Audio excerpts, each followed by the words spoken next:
video games. I love video games. You know that. That's why you're subscribed to the channel, probably.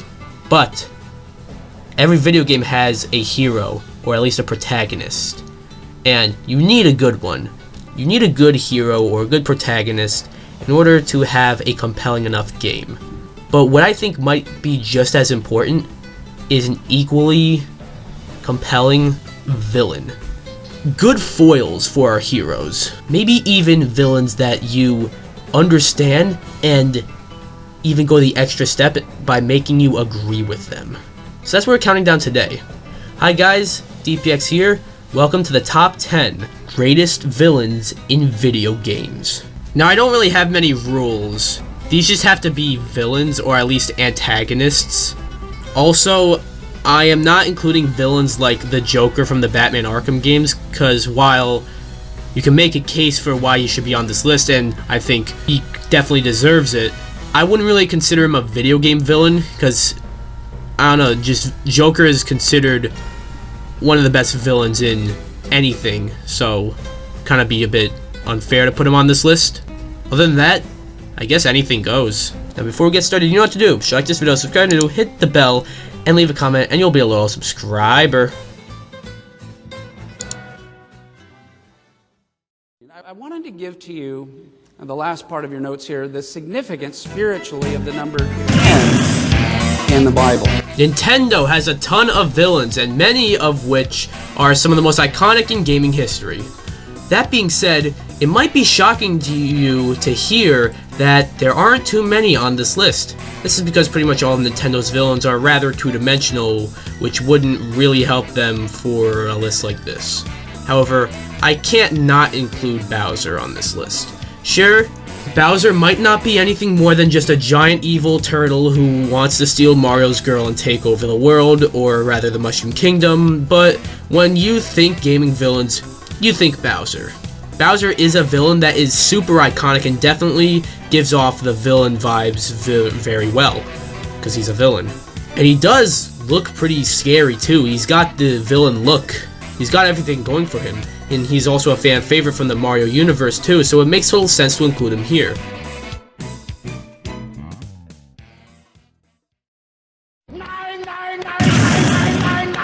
Glados from Portal might not be a, literal villain, but come on, she does fill many roles. Although she is your sidekick, you still want to prove her wrong with, everything. She thinks so highly of herself and so little of pretty much anyone else and anything else that anyone does. She is also very doubtful of everything anyone does and is very condescending and will talk down to you at any opportunity. Any opportunity. It'll really get under your skin with every little snide remark she makes at you, and she loves to insult you. And, they're kind of not too bad of burns. Throughout the game, you have to prove GLaDOS wrong, and show her just how much shit she is full of. Unlike the other villains on this list though, GLaDOS is a sidekick and is really just an AI robot thing who doesn't even know how humans work. So I guess you kind of understand why she's such an annoying piece of shit. GLaDOS's villainy comes pretty much from her shit talk exclusively. All that and more makes GLaDOS a very unique villain.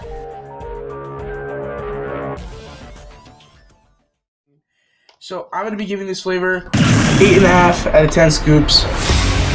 So Bowser isn't the only Nintendo villain on this list. Believe it or not, there is a Nintendo villain that killed the protagonist's parents in front of them. Again, this is a Nintendo game. I'm of course talking about Ridley from Metroid.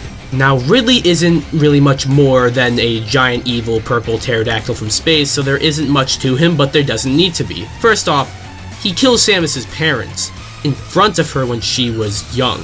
Think about that and how that is in a Nintendo game. For a while, there has been a stereotype that Nintendo games were for babies, but this proves otherwise.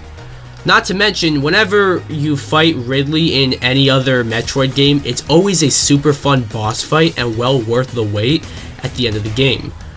Ridley is one intimidating motherfucker who you don't want to fuck with, and The fact that the argument over whether or not Ridley was too big to be in Smash, I think further proves that Ridley is one bad pterodactyl. 36. Very close, but that's not it. Let's go to Gary the Retard. What number between 2 and 4? 7. Devil May Cry, a series with probably one of the best heroes in video games with Dante, but a cool character like Dante needs a nice foil, and we get that with his brother, Virgil. Virgil is a cool villain, as he basically contradicts Dante in like every single way possible. When their mother died, Virgil turned to his demon nature when Dante chose to follow in his humanity. That, and while Dante is over the top, like super over the top, Virgil is a stark contrast, being all conserved and mellow, yet still, you know, very evil and menacing. He also doesn't fuck around. This is the type of villain who would kill like one of his assistants if they screwed up an order on a fucking McDonald's meal or some shit. That didn't happen, but like, he's the type of person that would do that. Not to mention the voice and the tendency to strike before talking, like less talking, more fighting, makes Virgil a perfect contrast to our hero, and that is what I think makes a really good villain. Okay, Mrs. Puff, what's my final score? 6. Woo! Mortal Kombat. With a bloody and gory gaming series like Mortal Kombat, we need one badass villain, and we got one with Shao Kahn. Sure, there have been many other Mortal Kombat villains, but Shao Kahn has to be the one on the list. Shao Kahn is the Emperor of the Netherrealm and refuses to die. Shao Kahn is like a guy you don't want to fuck with. He's got a big-ass hammer, powerful green magic, and can murder enemies with just his knee. He also has a lust for power, and he makes sure he fulfills it, which ends up being his downfall on many occasions, but he just keeps coming back, so how much of a downfall is it really? But I think the big thing that places Shao Kahn this high on the list is that while he has lost many fights, he's never lost his pride. Shao Kahn is one badass motherfucker who doesn't take shit from anyone. He will do whatever he needs to do for his lust for power. Oh, chills. Literal chills. It was number 5. Number 5 killed my brother. Oh my god, I forgot about that. The villain has pretty much nothing to them aside from just a bunch of mystique. Do they really belong on this list? Well, in the case of Pyramid Head from Silent Hill 2, yes, I think they do. And that is the sole reason he is on here. Who is Pyramid Head? What is Pyramid Head? Is he even a human being, or is he like a fucking zombie? Why and how does he have superhuman strength? Why does he have a pyramid on his head? Who knows, but I think that makes Pyramid Head a lot more intimidating. You can't tell me you fought Pyramid Head in Silent Hill 2 and not shit yourself at least a little bit. From the giant sword, to the blood all over him, to the pyramid on his head genuinely looking quite scary, to just the mystique of the character, is honestly enough for the list. Damn though, just looking at Pyramid Head, you can't help but feel at least a little uneasy.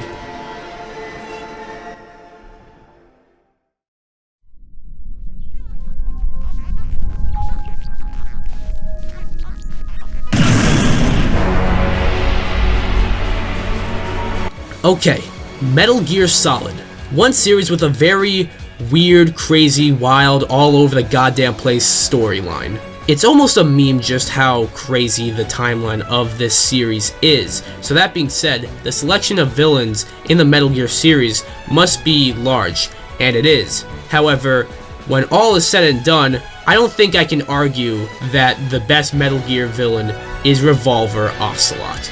Revolver Ocelot isn't all about the combat or the explosives, but he uses his brain and deception to get the better of his enemies. Not to mention, Revolver Ocelot is actually a villain with justifiable motives, so much so that it's hard to really hate him that much. In fact, sometimes you might even get close to agreeing with him. Long story short, Revolver Ocelot seems like a character irredeemable, but as we see, it's kind of for the greater good. If you have a villain that you honestly don't know if you can hate them too much, that is one fantastically written villain if I've ever seen one.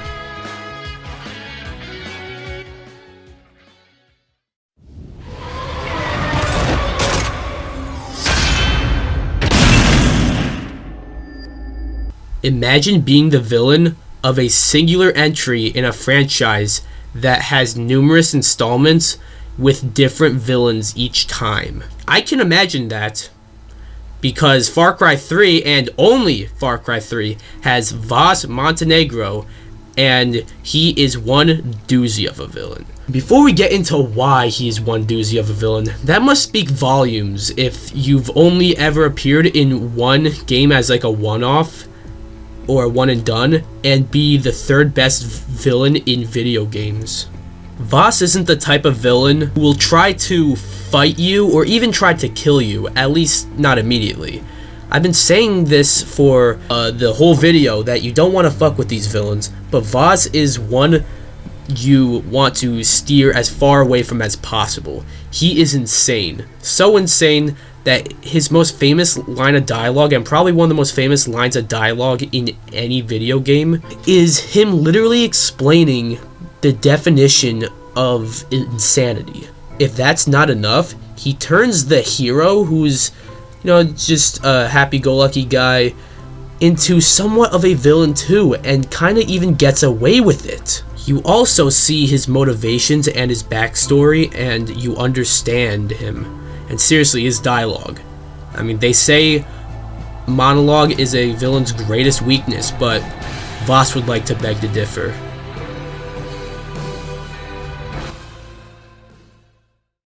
What kind of pencil do we take again? Number 2. Take a number 2. Looks like you took a big number 2. Final Fantasy. A game series with a different story each game and therefore a different villain each game. Hey, kind of similar to Far Cry with Vas, and now we have Final Fantasy with Kefka from Final Fantasy VI. Kefka went from prominent soldier to an evil clown who loves magic, and he is a special kind of doozy sadistic motherfuck. Want me to list just some of the things he does? He poisons drinking water, just shrugs off the sounds of millions of people screaming in agony and dying, doing anything he can to fuck over human life, and not only that, he literally destroys the world. Like, I'm serious. It's always a villain's thing, being like, oh, I'm gonna destroy the world, but Kefka, he actually does it. Many villains have that goal, and Kefka did it. He actually did it. Like, think about that for a second. Also, I don't know how I went this long without mentioning his laugh, but his laugh.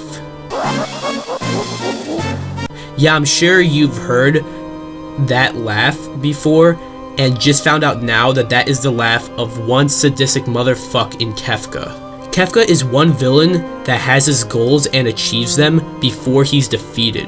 When you defeat Kefka in Final Fantasy VI, sure, he is now gone and you don't have to deal with him anymore, but when he fails, he kind of succeeds at the same time, and he's just irredeemable. It's cliche for a villain to want to destroy the world, but Kefka breaks the mold by actually succeeding at that. Now, I know what you're thinking. How can a villain who actually destroyed the world not be number one? Who could be better than Kefka? Well, before we get there, let's look at some honorable mentions.